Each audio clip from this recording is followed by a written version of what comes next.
জানো তো খালি মুড়ি খেতে কিন্তু একদমই ভালো লাগে না, আর এই খালি মুড়ি যদি দেই তাহলে কিন্তু কেউ খায়ও না। আর এটাকে যদি অন্যভাবে বানানো হয় তাহলে কিন্তু এক নিমিষেই শেষ হয়ে যায়। তো হাতের কাছে যা যা ছিল এই প্যাকেটগুলি আমি নিয়ে নিয়েছি, এটা দিয়ে বানাবো আজকে আমি ভেলপুরি।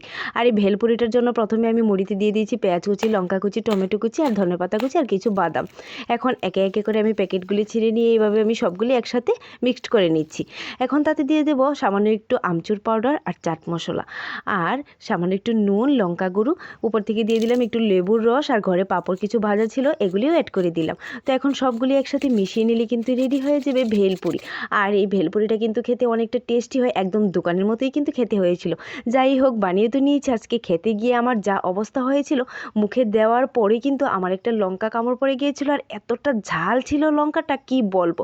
যাই হোক, শেষমেশ তো খেয়েছি, অনেকটা কিন্তু টেস্টি হয় এই ভেলপুরিটা। আমাদের ঘরে তো এটা বানানো হলে এক নিমেষেই কিন্তু বাটি খালি হয়ে যায়, বোঝাই যায় না কখন শেষ হয়ে গেছে।